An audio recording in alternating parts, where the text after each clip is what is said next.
Hello readers, I'm Amy and I'm your nonfiction feminist, here today to talk to you about the lovely Victoria from WhatVictoriaRead, as well as her new book club, What the Book Club Read.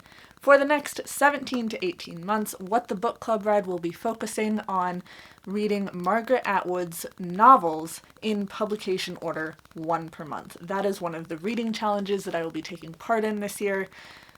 I have some of Margaret Atwood's books. I'm getting some from the library. I will probably end up having to purchase some because my library has a surprisingly poor collection of Margaret Atwood. I think the only book that they have is Handmaid's Tale, which, shame, library. You can do better. So I am going to go through the first 4 books that What the Book Club Read will be reading. Down in the description box below, I will link Victoria's video about the first 4 books.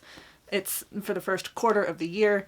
So instead of doing the 5-star predictions videos that everyone on BookTube posts, I decided to just talk about the books that the book club will be reading and what I think I will rate them. Not necessarily 5 stars.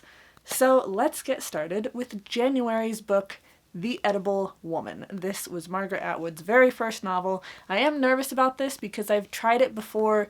I did not do well. My reading tastes have changed since then. I might do much better this time, but it is a literary fiction. And if you know me, if you know my channel, you know that's a genre that I struggle with. So I'm going to go ahead and go through the summary here. Following her engagement, Marion feels her body and herself are becoming separated. As Marion begins endowing food with human qualities that cause her to identify with it, she finds herself unable to eat, repelled by metaphorical cannibalism. So the premise sounds really interesting. It's just the fact that it's literary fiction where I'm like, how is my reading going to go for this? So my prediction for Edible Woman, I think I'm going to rate it either 2 or 3 stars. If it was me back in college when I initially tried to read it, it would definitely be a 2-star book, but I'm hoping that I can rate it as high as 3-star this time because, like I said, my tastes have changed. I can definitely get through literary fiction a little bit better than I used to be able to, but we shall see. Next up for February, we have Surfacing. Surfacing I think I can actually get through my library as an audiobook. I feel like they have more audiobooks than they do physical books. They're more options, better options. I don't know. Anyways, the summary for Surfacing. It is the story of a talented woman artist who goes in search of her missing father on a remote island in northern Quebec. Setting out with her lover and another young couple, she soon finds herself captivated by the isolated setting, where a marriage begins to fall apart. Violence and death lurk just beneath the surface, and sex becomes a catalyst for conflict and dangerous choices. Again, this sounds like literary fiction, which Victoria did say in the video below that a lot of those initial books are literary fiction, but this one, for some reason, I think I'm going to rate it 3 stars. I wrote a note saying that I was going to rate it 3 stars. I didn't tell myself why. Again, it sounds really interesting. I think it has a really interesting premise, like The Edible Woman. But having tried The Edible Woman, I have a little less faith that I'm going to like it, so that's probably why I think I'm going to rate Surfacing a little higher, because I haven't tried it yet. March's book is Lady Oracle, which this is one that Victoria says she's super excited about, so hopefully I can also get super excited about it and do really well. And I know if I have any trouble, you know, I can always talk to her about it too. So for the summary of Lady Oracle, Victoria in her video says that it's a parody of gothic romances and fairy tales. That sounds awesome. I also enjoyed Jane Austen's Northanger Abbey, which is a parody on gothic romances. So I think I'm gonna get a lot out of this one. It is about Joan Foster. She's the bored wife of a myopic Ban the Bomber. That's just what it said on Goodreads. I don't know what myopic is, and I don't know what Ban the Bomber is.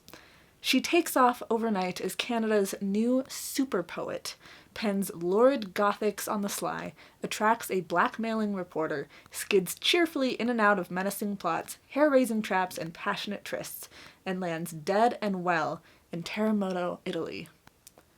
Dead and well. intriguing, I'm going to have faith in Victoria here and say that I'm going to rate it 3 to 4 stars. We shall see, but we shall hope.